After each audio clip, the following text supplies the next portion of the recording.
The first thing I would show players at our initial day of training was how to take a little extra time putting on their shoes and socks properly.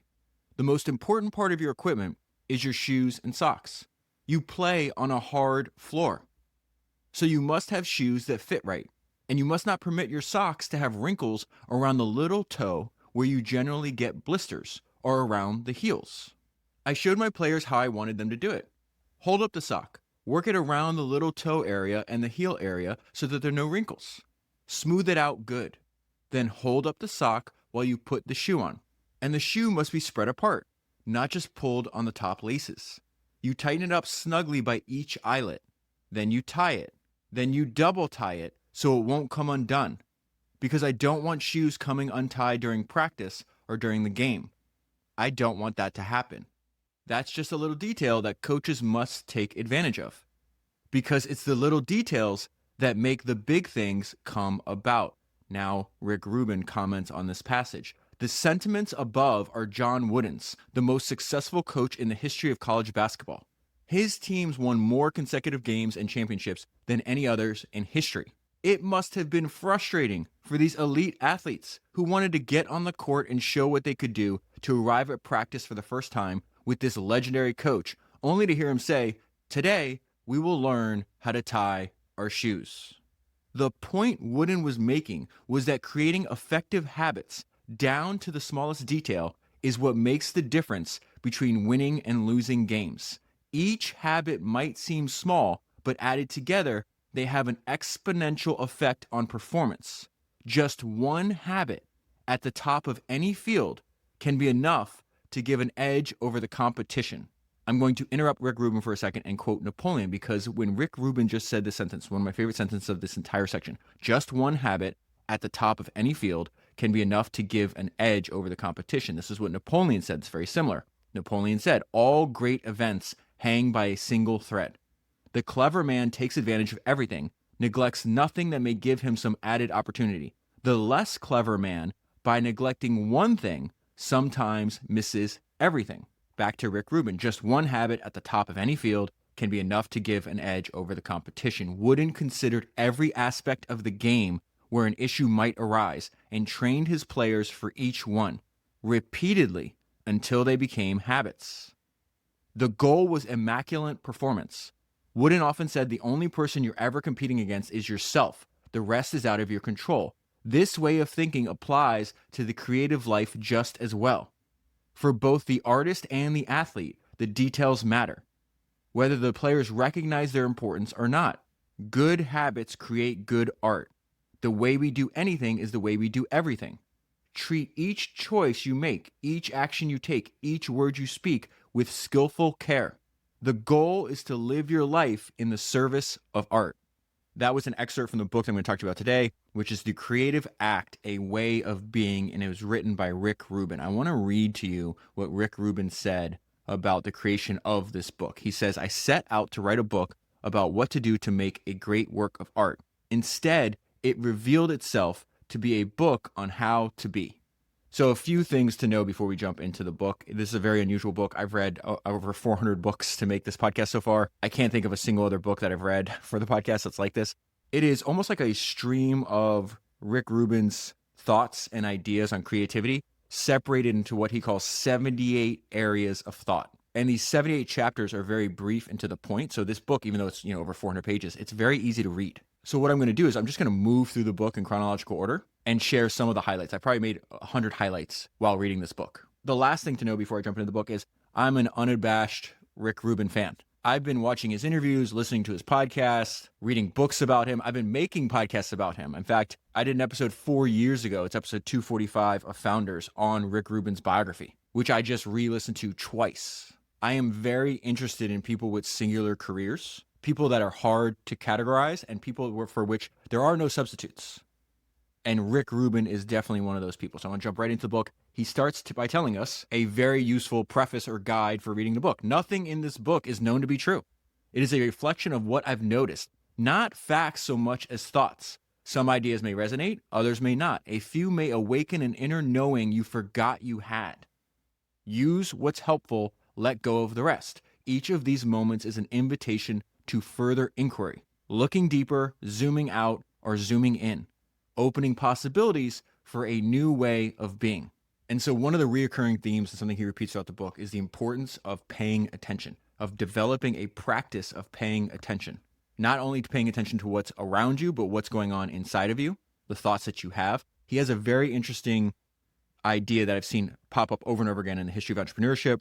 It's in this section called tuning in. He says, if you have an idea you're excited about and you don't bring it to life, it is not uncommon for the idea to find its voice through another maker. This isn't because the other artist stole your idea, but because that idea's time has come. I just released a new episode of my new show where I had a multi-hour conversation with John Mackey, the founder of Whole Foods. If you haven't listened to it, make sure you search whatever podcast app you're listening to this on. Just search my name, David Senra, and you'll see my other podcast feed where I'm having these long-form conversations with the living entrepreneurs now, not just studying the dead entrepreneurs, which I normally do. But in that conversation, he literally said the exact same thing. He said at the very early days of Whole Foods, this was not his idea. It was an idea whose time had come, that you needed a healthier alternative to all the processed food people were eating, and you should have a grocery store dedicated to natural foods. He just happened to be there at the very birth of the natural foods industry. But he said there was all these other people all across the country that had the exact same idea. And so one thing that Rick Rubin will repeat throughout the book, which really speaks to me, and again, another thing that just reappears over and over again in these biographies that you and I talk about every week together, is giving yourself space and time away from work to actually get all the ideas from your subconscious mind. And so David Ogilvy would talk about this over and over again. He was a workaholic. So is Rick Rubin. And yet he would need to take time away. He said he would go for long walks, go for a bike ride, go for a swim, sit in his garden and read fiction. And all of the sudden, these ideas that he couldn't tap in during his workday because he wasn't giving his mind rest would start flooding in. And so Rick is going to talk about this as picking up on a signal. How do we pick up on a signal? The answer is to not look for it. We need to create an open space that allows it, a space so free of the normal, overpacked condition of our minds that it functions as a vacuum, drawing down the ideas that the universe is making available. There's two people that you and I have spoke about in the past that I think have found unique ways to do this. Jim Simons, the founder of Renaissance Technologies, and Elon Musk. And both of them, what they would do is when they needed time to think, they would find a quiet place, usually in the dark, and they would lay on their back flat. They can't see anything, they couldn't hear anything. And they would usually stay there for sometimes an hour or more. And because there's visual input or no audio input, you're just hearing your mind. The very first time I heard about that, I read it in this book called A Man Who Solved the Market, which was a biography of Jim Simons. I use this idea all the time. It's amazing how it can help you solve problems that you couldn't solve during your workday, or really just the way you feel after this. You feel energized, you feel refreshed. So I like that idea, a space so free of the normal overpack condition of our minds that it functions as a vacuum, drawing down ideas that the universe is making available. And I think Rick gives a great summary of why this is so important. The ability to look deeply is the root of creativity, to see past the ordinary and mundane and get to what might otherwise be invisible. And so if you go back to Rick Rubin's description of his own book, where he says, I set out to write a book about what to do to make a great work of art. Instead, it revealed itself to be a book on how to be. So much of this book, and the reason I started from the chapter called Habits, is about developing good habits and developing your mind in a way that helps you make and create great work. Another main theme of the book is not overanalyzing, it's not overthinking, it's just starting. Action produces information as you work. The work itself will reveal what you need to do next. So he says, faith allows you to trust the direction without needing to understand it. He has great advice for figuring out what to work on. Look for what you notice, but no one else sees. Now, it's highly likely when he wrote that line, he wasn't going to think that somebody else is going to read it and think about vacuum cleaners. But when I read it, I thought about James Dyson. And he has built this phenomenal empire, one of the most valuable privately held businesses in the world from that simple sentence. He looked at a vacuum cleaner, something people used forever, millions of people for decades, and could not understand why people put up with immediate loss of suction and said, this is stupid, I could do it a better way. Then because he got right to work and the work will reveal what you need to do next, action produces information, led him to invent the world's very first cyclonic vacuum cleaner. Look what you notice, but no one else sees. One sentence, 10 words, but if you actually sit there and think about it and then actually apply it, it's unbelievably powerful.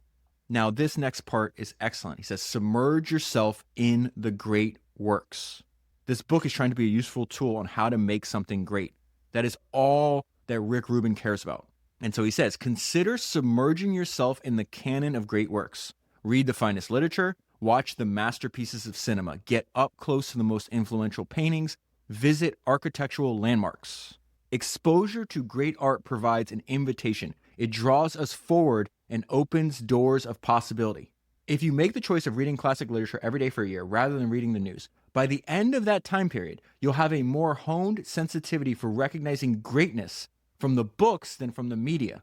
This applies to every choice we make, not just with art, but with the friends we choose, the conversations we have, even the thoughts we reflect on. All of these aspects affect our ability to distinguish good from very good from great. They help us determine what's worthy of our time and attention. This line is so great because there's an endless amount of data available to us and we have a limited bandwidth to conserve.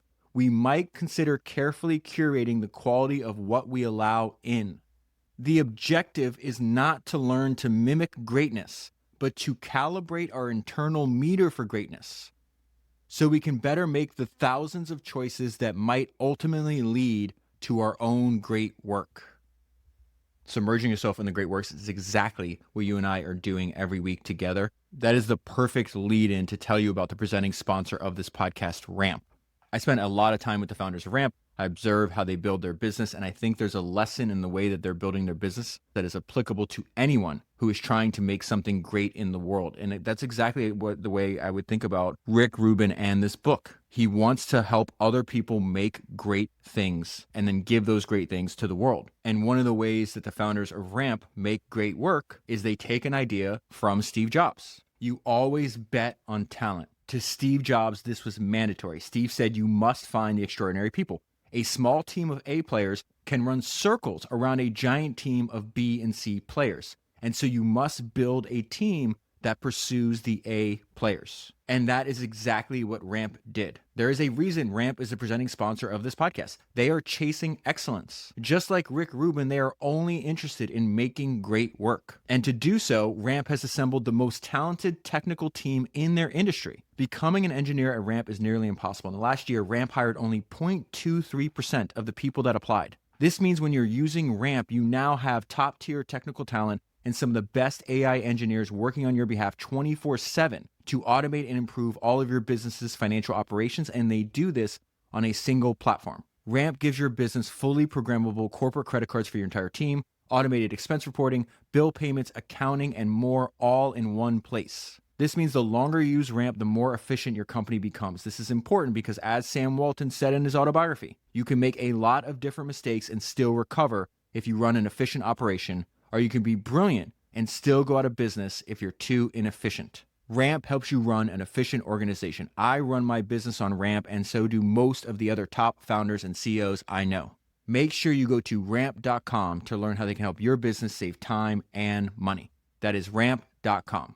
Now, one of the ideas that Rick Rubin repeats that resonates deeply with me is investing a lot of patience and time into the work, sitting with it longer, taking a break, revisiting that same work. One area of thought or chapter that he has is nothing is static. There's a few sentences in here that I want to share with you. One of them is really important because I do this over and over again. He says, reread the same book over and over, and you'll likely find new themes, undercurrents, details, and connections. I do this for podcasts too. It's amazing how many times I'll listen to the same episode of a podcast, and there's an idea that I just missed the first 2 or 3 times. Same thing with the book. And the reason that reading a book is so important, I guess it applies to the podcast too, because it's not changing. The words on the page are the words in the episode. They don't change, but over time you do. And so Rick Rubin talks about this. He says the person who makes something today isn't the same person who returns to the work tomorrow. And then he goes back to this idea of making sure you create an environment, creating these habits where you can tap into the wisdom of your subconscious.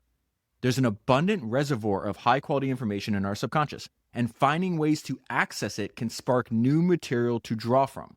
And so one way you do this is by affecting the setting in which you work. He says we're affected by our surroundings, and finding the best environment to create a clear channel is personal and to be tested. And so one of the benefits of reading this book is Rick has this historical database in his head of all these great artists and creators and architects and musicians and writers, and he's constantly referencing them. And so he talks about, here's some other ideas of other people trying to figure out the best environment and that is necessary to create their best work. And so he says Andy Warhol was said to create with a television, radio, and record player all on simultaneously. For Eminem, the noise of a single TV set is his preferred backdrop for writing. Marcel Proust lined his walls with sound-absorbing cork, closed the drapes, and wore earplugs. Kafka, too, took his need for silence to an extreme. Not like a hermit, he once said, but like a dead man.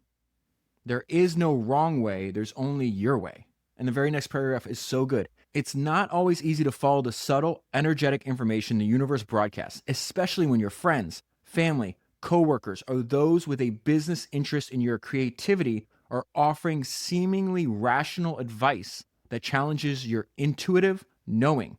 To the best of my ability, I've followed my intuition to make career turns and been recommended against doing so every time.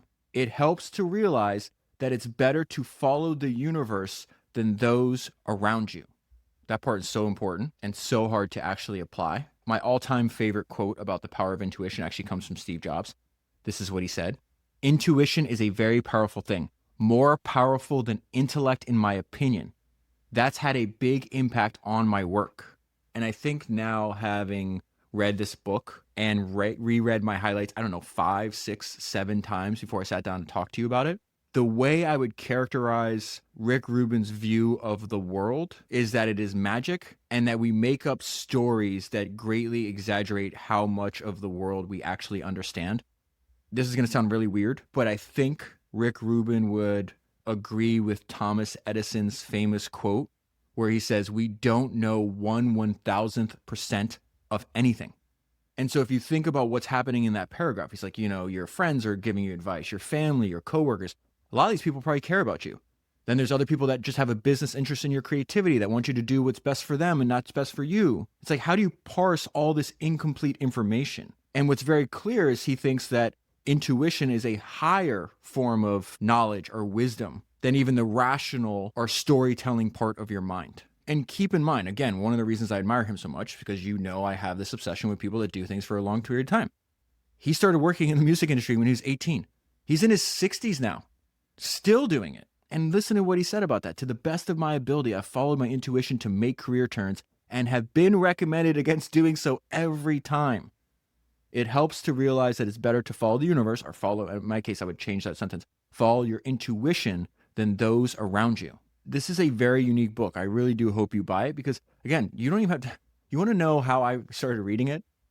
There's a smoothie place that I like going to, and they take usually a really long time to make them, and they have like a bookshelf. So of course, me being the giant nerd that I am, I go over to the bookshelf, and Rick Rubin's book was on that bookshelf. And so I'd go to the smoothie place all the time, and I'm reading chunks of this book in like the 5 or 10 minutes I'm waiting for the smoothie. I think that's actually a great way to read the book. Each chapter you could probably read in a minute, 2 minutes, 3 minutes. But if you just sit with the actual ideas, it's very, very powerful. So let's go to this chapter on self-doubt. There are singers considered among the best in the world who can't bring themselves to listen to their own voice. And these are not rare exceptions. If a creator is so afraid of judgment that they're unable to move forward, it might be that the desire to share the work isn't as strong as the desire to protect themselves. Perhaps art isn't their role. Their temperament might serve a different pursuit. This path is not for everyone. Adversity is part of the process. I read that, I think of what Jeff Bezos said. This is a great quote from Jeff Bezos. If you absolutely can't tolerate critics, then don't do anything new or interesting. Some successful artists are deeply insecure, self-sabotaging, struggling with addiction, or facing other obstacles to making and sharing their work. An unhealthy self-image or a hardship in life can fuel great art, creating a deep well of insight and emotion for an artist to draw from. They can also get in the way of the artist being able to make things over a long period of time. Again, go back to what he said this book is. It is a book on how to be, how to develop the great habits, how to build the best environment for you to do the best work. Why? Because that's the only way you're going to be able to do great things over a long period of time, which is the goal. So he says people who are particularly challenged in this sense generally can't produce creative work over and over again. This isn't because they're not artistically capable, but because they were only able to break through their own issues 1 or 2 times and share great work. They'd never figured out how to be.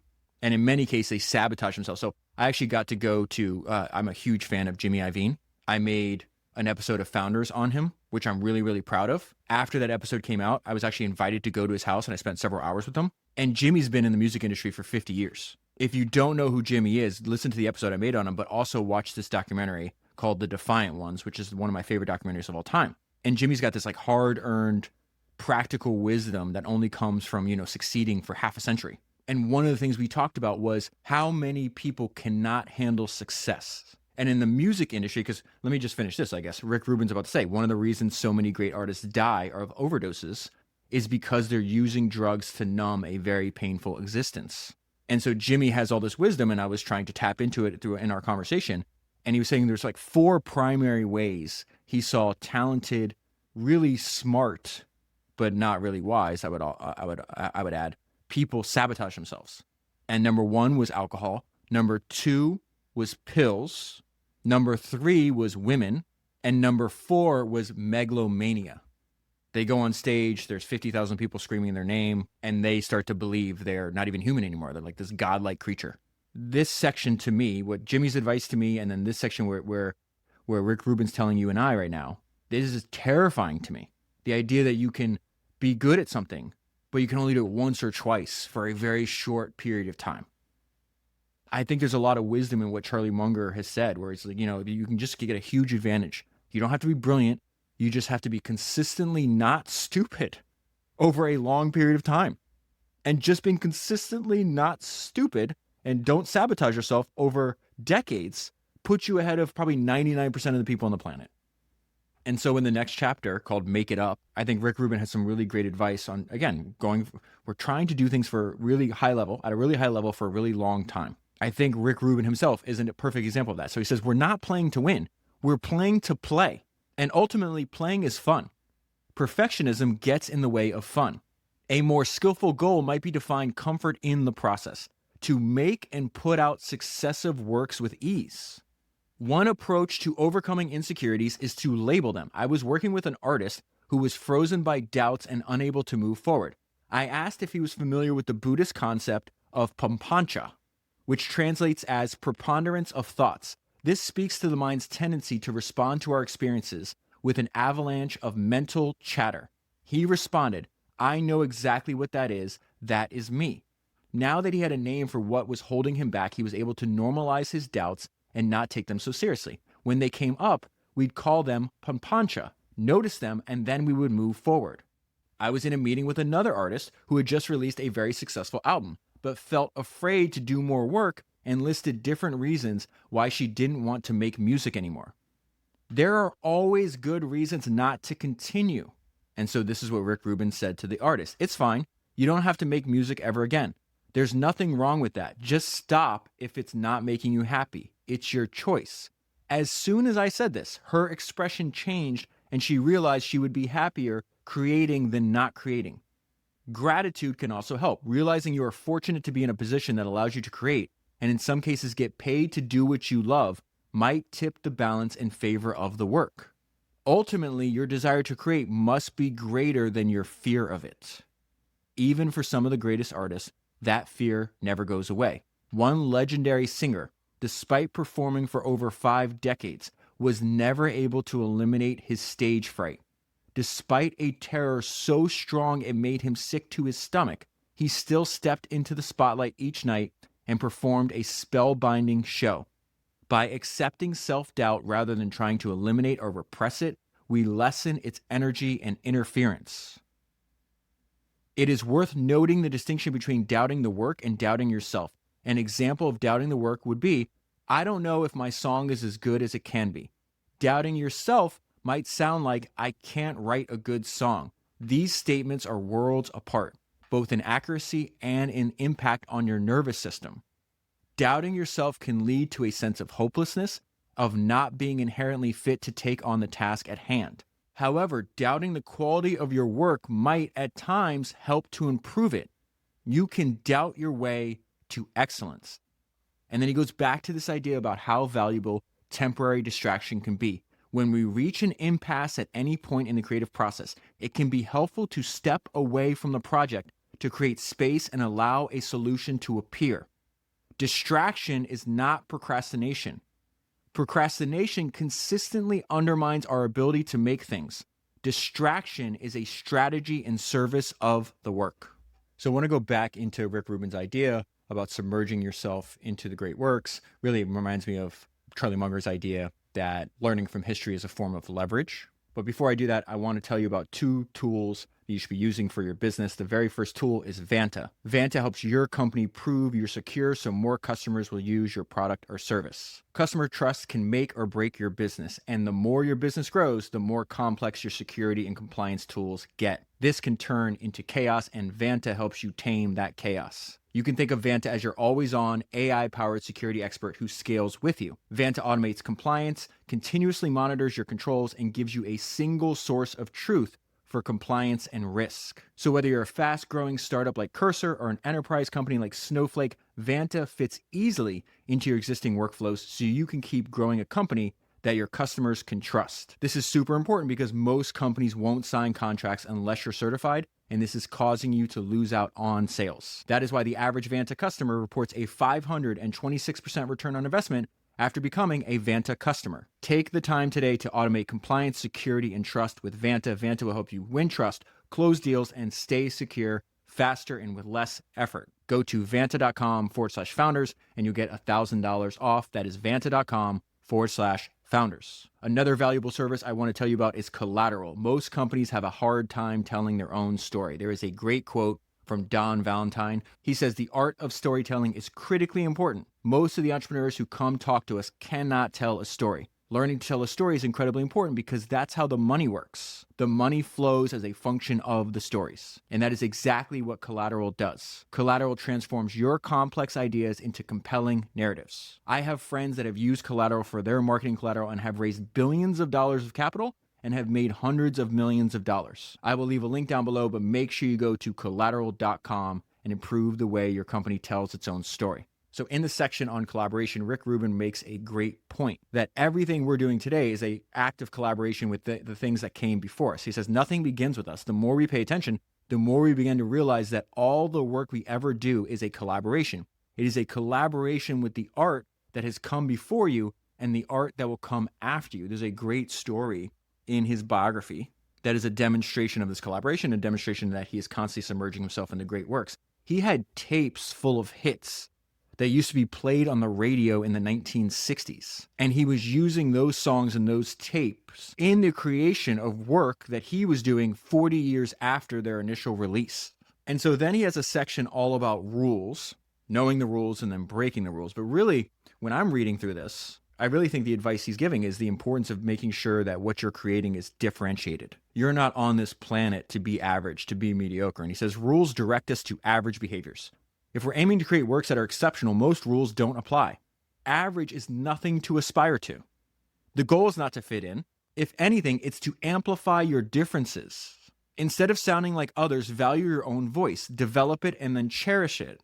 As soon as a convention is established, the most interesting work would likely be the one that doesn't follow it. Communicate your singular perspective. That sounds a lot like James Dyson's mantra of difference for the sake of it. The artists who define each generation are generally the ones who live outside of these boundaries. It is a healthy practice to approach our work with as few accepted rules, starting points, and limitations as possible.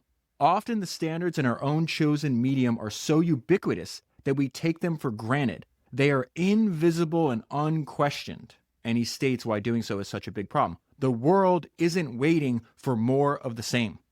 Often, the most innovative ideas come from those who master the rules to such a degree that they can see past them, or from those who never learn them at all.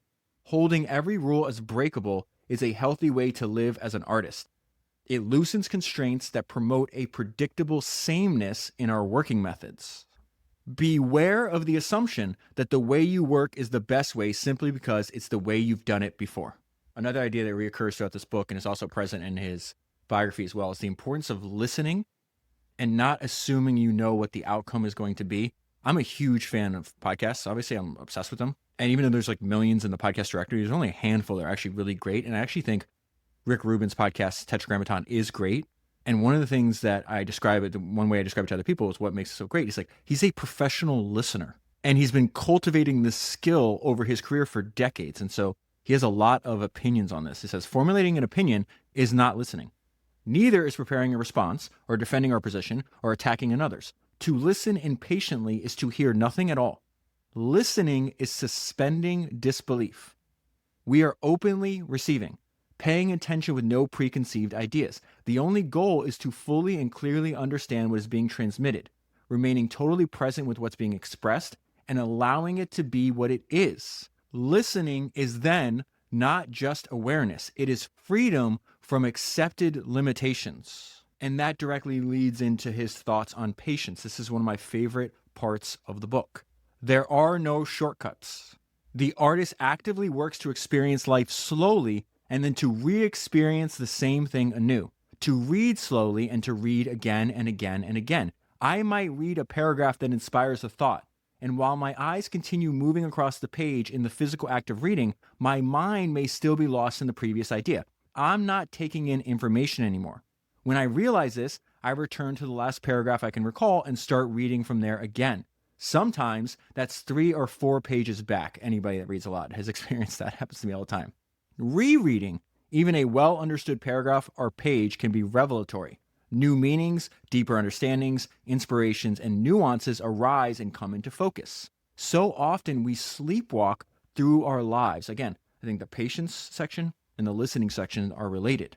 We're not actually paying attention.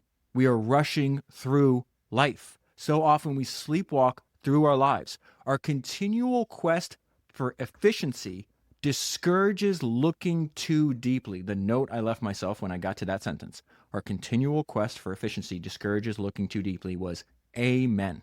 I am not trying to rush through the creation of these podcasts, through the creation of this work. I think the hard way is the right way.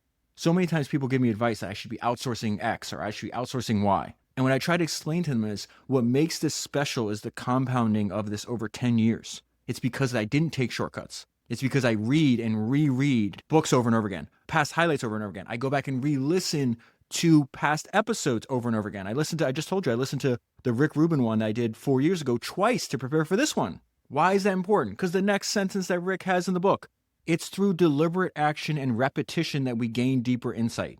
Patience is required for the nuanced development of your craft. That sounds so much like Steve Jobs. What does Steve Jobs say? To make it really great, all it takes is a little more time and a willingness to persevere until it's really great. It takes more time. Patience is required for crafting a work that resonates and contains all that we have to offer. Impatience is an argument with reality. Even the masterpieces that have been produced on tight timelines are the sum of decades spent patiently laboring on other works. If there is a rule to creativity that's less breakable than the others, it's that the need for patience is ever present. Moving on, we see another reoccurring theme that you and I have discussed. This pops up in almost every single biography. The people that are usually really great, that create the greatest companies, the greatest inventions, the greatest technology, they're usually very obsessive, and it causes them to discount other parts of their life. He says the great artists throughout history are the ones that are able to maintain a childlike enthusiasm and exuberance naturally. Just as an infant is selfish. There's a great interview that Michael Jordan did a long time ago with Oprah Winfrey, and that he has a line in there where he says success is selfish. And he's talking about the fact that he's spending time away from people in his life to pursue his craft or his work. Now, the outcome of that work is not selfish. It's actually a gift to the rest of humanity. Think about the tens of millions, maybe hundreds of millions of people that were inspired by Michael Jordan's encore performance and his story and what he accomplished. But to do that, the time away from other people that may have wanted his time in his life, it was selfish. Success is selfish. It's a great quote from Michael Jordan. Rick Rubin is saying, just as an infant is selfish, they're protective of their art in a way, the great artists of history, that is, they're protective of their art in a way that's not always cooperative. Their needs as a creator comes first, often at the expense of their personal lives and relationships. This story he's about to tell of a singer-songwriter has been told to me verbatim by one of the greatest living entrepreneurs, and I'll get there in 1 second. He says, for one of the most loved singer-songwriters of all time, if inspiration comes through, it takes precedence over all other obligations. His friends and family understand that in the middle of a meal, conversation, or event. If a song calls, he'll exit the scene and tend to it without explanation. I literally have had one of the greatest living entrepreneurs tell me that directly, that his friends and family know. They could be in the middle of a dinner. If there's an idea or something, some kind of form of inspiration comes to him related to his work, he will just get up and exit. You have likely used this person's products. And Rick Rubin's point is this is a form of inspiration. He says, when flowing, keep going. Our schedules are set aside when these fleeting moments of illumination come. Summon your strength and commit yourself on behalf of this offering, even when it arises at an inopportune time. This is the serious artist's obligation. And one of the reasons this is so important, because he has this great line that he repeats, or he doesn't repeat the line verbatim, but the idea behind the line, that the work reveals itself as you go, which goes back to the dangers of overthinking, overanalyzing. Just get started. Action produces information. The work reveals itself as you go. And then he talks about this paradox, because he keeps talking about patience, but he also talks about the importance of finishing your work, releasing it, and then moving on to the next thing. The reward for great work is just more work. And so he says this is a paradox. To create our best work, we are patient and avoid rushing the process, while at the same time we work quickly and without delay. That's a very Jeff Bezos-like statement. The motto for one of Jeff's company is step by step ferociously. We're going to avoid rushing the process, while at the same time we're going to work quickly and without delay. And again, I'm skipping ahead many pages, and you see these ideas reappear over and over again in different forms. He just said the work reveals itself as you go. Why is that so important? Because he compares it to finishing a puzzle. If all the puzzle is complete except for that one piece, then you know exactly where it goes. The same is generally true for art. The more of the work that you can see, the easier it becomes to gracefully place the final details clearly where they belong. So then he has advice as we get closer and closer to the completion of the work. And a lot of this is when you're collaborating with other people, you're going to start to get feedback. And he talks about how some of this, when viewed as a challenge and separated from, the critique of the person, just critiquing the work, is very beneficial to the overall project. Sometimes a challenge allows us to focus on an aspect of the work and realize it's more important than we previously thought. In the process, we access deeper wells of understanding into the work and ourselves. As you collect feedback, the solutions offered may not always seem helpful, but before discarding them, take a moment to see if they're pointing to an underlying problem you had not noticed. And he talks about it's so hard for people to say, hey, the work is finally done. It's so tempting to just keep working on it, keep working on it, keep working on it forever. He says, when is the work done? There's no formula or method for finding this answer. It is an intuition, and that intuition is the answer to the work is done when you feel it is. And he has one of the greatest ways to think about why it's important to be patient, but also to work as fast as you can and to actually put what you're making out into the world. Hanging onto your work is like spending years writing the same entry in a diary. Okay, I understand that. The next sentence is so important. The next two sentences are so important. Moments and opportunities are lost. The next works are robbed of being brought to life. And then something I haven't touched on yet, but I should because it's central to Rick Rubin. All he cares about is making things that he is proud of and that he wants to see in the world. He says when making art, the audience comes last. I get interviewed a lot, and a lot of people ask me the questions like, okay, what does success for you look like in 5 years? And my answer is whether it's today, next year, 5 years from now, it's always the same. I define success the same way that Steve Jobs did. Did I make something that I'm proud of? Rick Rubin just wants to make great things, and he's done so for decade after decade after decade. And that starts with doing it for the right reason. So he's got a section titled Greatness. This is excellent. Imagine you're building a home that no one will ever visit. Still, you invest the time and effort to shape the space in which you'll spend your days. The wood, the plates, the pillows, all magnificent, curated to your taste. This is the essence of great art. We make it for no other purpose than creating our version. We do the best as we see the best, with our own taste, no one else's. We are performing for an audience of one. Fear of criticism, attachment to a commercial result, competing with past work, time and resource constraints, the aspiration of wanting to change the world. And any story beyond I want to make the best thing I can make, whatever it is, are all undermining forces in the quest for greatness. I need to read that last sentence twice. And any story beyond I want to make the best thing I can make, whatever it is, are all undermining forces in the quest for greatness. Instead of focusing on what this art will bring you, focus on what you contribute to this art to make it the best it could possibly be. With the objective of simply doing great work, a ripple effect occurs. A bar is set for everything you do, which may not only lift your work to new heights, but raise the vibration of your entire life. It may even inspire others to do their best work. Greatness begets greatness. It's infectious. Damn, that's good. Greatness begets greatness. It's infectious. Our calling is to make beautiful works to the best of our ability. And he's got another great way to think about this. Being made happy by someone else's best work and then letting it inspire you to rise to the occasion is not competition. It's collaboration. And then this next part really speaks to, I feel, a fundamental lesson from studying Rick Rubin, being comfortable with ambiguity, being comfortable with uncertainty, and the importance of refining and then following your intuition. We live in a mysterious world full of uncertainties, and we regularly make assumptions to explain them. Generally, our explanations are guesses. These vague hypotheticals become fixed in our minds as fact. We are interpretation machines, and this process of labeling and detaching is efficient but not accurate. We are the unreliable narrators of our own experience. It is helpful to remember that there are forces at work beyond our comprehension. We are dealing in a magic realm. Nobody knows why or how it works. Again, it goes back to the subconscious, to the intuition. Now we're many pages ahead of where I just was. And yet he repeats this idea. He says it differently, but he repeats this idea. It is a form of intelligence. It's a form of wisdom. And he says this intelligence is beyond our understanding. And so another thing I love about Rick Rubin is like he has these combination of these ideas that you think might even be in conflict with one another. Like he's very comfortable with following the magic, very comfortable letting the work lead to where he needs to go. But he also takes his work unbelievably seriously. And so I love this idea about how to never lose a valuable idea. You may worry that a great idea could get lost or overlooked in the spontaneity of a moment. To guard against that, when I'm working with an artist, I make an endless amount of notes. When outside observers come into the studio, they often cannot believe how clinical the process looks. They imagine a big music party, but we're constantly generating detailed notes on focus points and experiments to test. For almost everything that's said, someone is writing it down. 2 weeks later, there will come a time when someone will ask a question like, what was that lyric we loved? What was that previous version of this element like? Which take was the best for the fill going on in the second chorus? And we go back to the notes.